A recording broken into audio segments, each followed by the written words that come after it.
Hello world, it's Lee Kelson coming to you live from the boarding office, co-working space and board museum in Mooloolaba on the Sunshine Coast.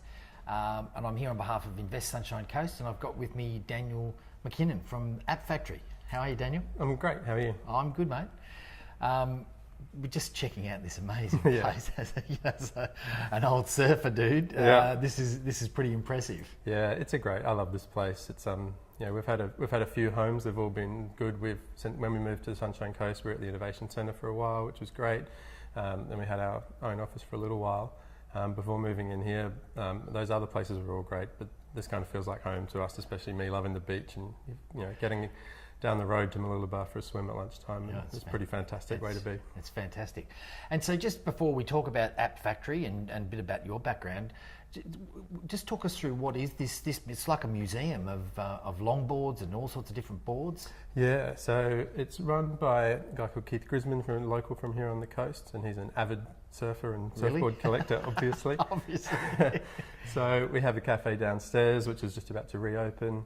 And people are more than welcome to come in and have a look at the boards and walk around whenever they want. There's a great collection. It's all split into the different eras and the decades, and one of our wings is all the 70s boards and stuff. So yeah, if you're interested in surfing at all, come and check it out. Well, I can say that you're getting old when you can identify all the different eras.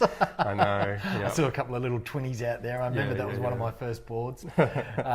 So yeah, definitely if you're in Mooloolaba, check out this place, and it's also a co-working facility as well. Yeah, so there's a number of different businesses here, and there's a few events run out. We often talk to each other and network, and it's a really great space to be and a really great environment. Yeah. And so you were just telling me off camera that you originally from New Zealand? Yeah. Yeah.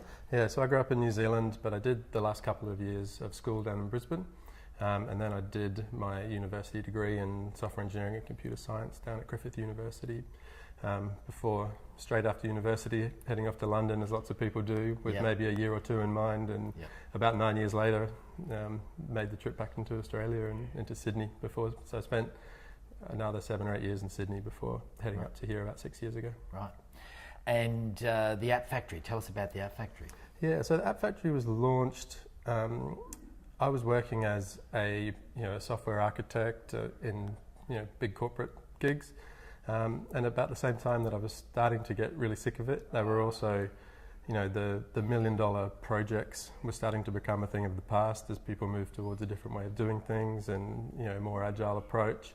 And it was around the same time that the mobile app world was really taking off. Appfactory started in 2009, around the same time that the App Store launched.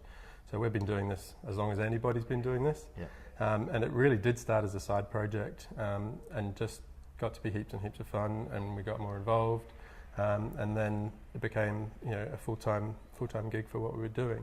And since we really did start as a sort of a project house that would do traditional, you come to us and we build your mobile applications.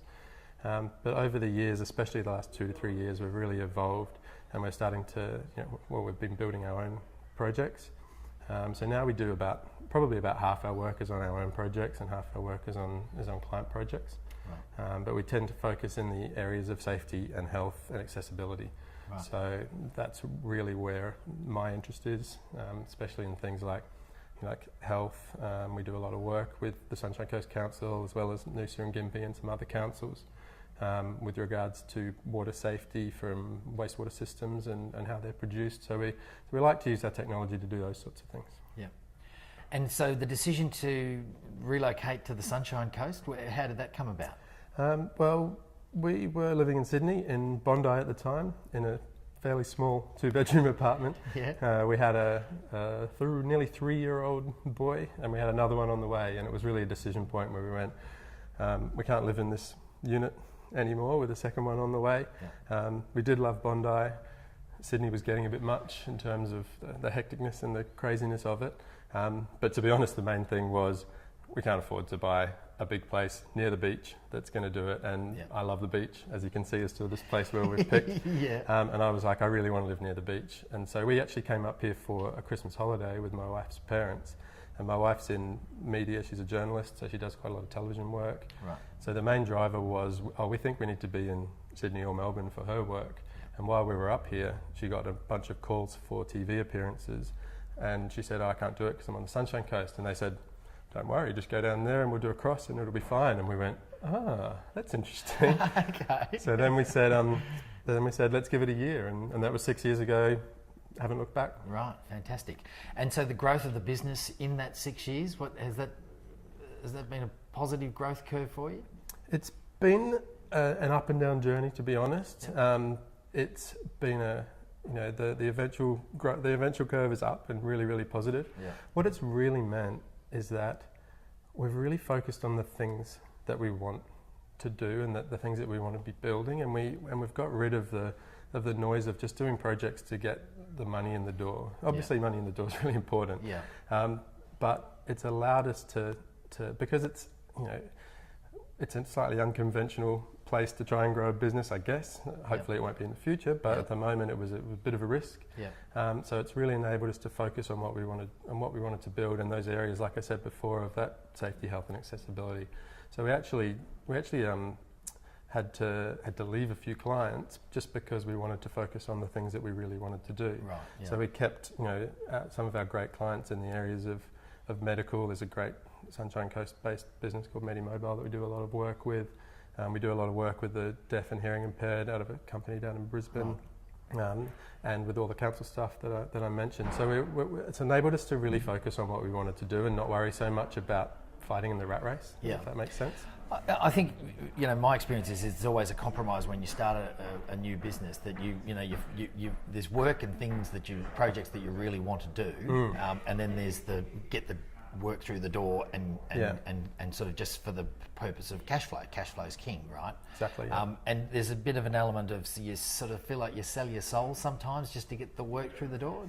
Yeah, there was a little bit of that. I think it was more about living here and moving here and the point of doing it. And if I found myself in the office 12, 13 hours a day, I was like, what's the point of living here? I could be living anywhere. If I'm living here, I need to be taking advantage of it. Yeah. So that focus of saying, hey, I want to get out for a surf, or I want to go home and swim the pool with the kids, or I want to do that, was a real driver behind the change. And that change was also about not just the type of work, but the type of people who we wanted to work with. Yeah.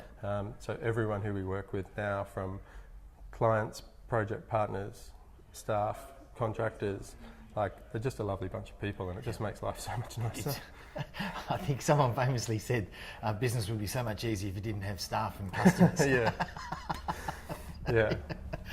And so, in terms of, obviously, Sunshine Coast affords people a fantastic lifestyle, but I'm seeing now, some serious infrastructure being put in, the submarine cable from the announcement last week. And I was at that. So how do you see that? It's an exciting time for the Sunshine Coast. How do you see that impacting your business, and in terms of connectivity to the rest of the world and customers and export of your products and what you do? I mean, how does that sort of work with living on the Sunshine Coast?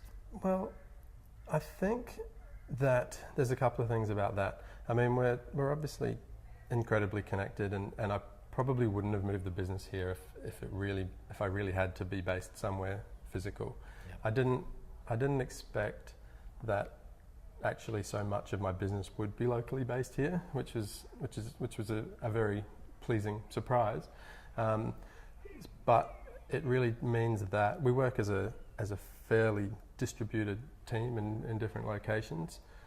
So having this lifestyle and being able to still work with the smartest people wherever they might be is one of the advantages of it. And in terms of the community, and you said recently there's been a lot, and I moved here 6 years ago, but I also have spoken to many people who've been here a lot longer, and there's always been this thing of we're moving towards a real digital driven economy. We're moving there, and it's always had a really good core group of people behind it sort of pushing it, but it's never looked like a reality. And I feel like in the last 12 months it's starting to really look like a reality. And there's what I like about this is that we can go, love to be involved in the local community, especially the technology community and things, and the fact that you can go to a really nerdy coding meetup at the new Perugian Digital Hub and there's like 100 people there on the Sunshine Coast, or that you go to the Silicon Coast meetup and I think there's like 1,300 or people, something like that, in that group. And for a small community, that's pretty impressive numbers and pretty impressive involvement and engagement. Yeah. And so for people that want to get in contact with Appfactory, where's the best place to find you? Come and check out the Surfboard Museum. Definitely come and check out the Surfboard Museum. That's a must. Yeah. We're on appfactory.com.au, or look us up on Twitter, or LinkedIn. Ping me on LinkedIn. I'm always open. Yeah. The thing what we're doing, as I said, we are a bit quirky in terms of what we like to do. We're not your traditional project house, but what we love, because we're quite technical and we love building really cool stuff. What we love is people who are experts in their area or in their industry, who have identified a need, or if someone has a wonderful idea that they think is really great, like we're more than willing to talk people through and form these partnerships, and we're about long-term partnerships and building things, because we know what we do really, really well. And we're not 100% of what a project looks like. So if we can pull in people with great ideas, or the wastewater project that we're doing with the council is a classic example of someone in an industry that I would never have thought of, who came in to see us and said, look, this is a problem. There's a problem with these systems in the country, and we can solve it. And we could bring our ideas and say, this is our, we know technology, and this is how we think it can be applied to help your problem. And that's been a wonderful partnership that, as I said, is now in 4 local councils and growing. Wow. So that's fantastic. That's just one example of of working within the local community and getting on board with that sort of stuff. That's awesome. Daniel, been a pleasure, mate. We can keep talking forever. This is for social media, so we've got got to keep those attention spans. We've got to keep those attention spans. So definitely, if you're in Mooloolaba, check out the board factory and what is it? The boarding office. The boarding office. Definitely some history here, that's for sure. And check out the appfactory.com.au. Keep watching for more from the entrepreneurial series on the Sunshine Coast. Great, thanks everybody. Cheers.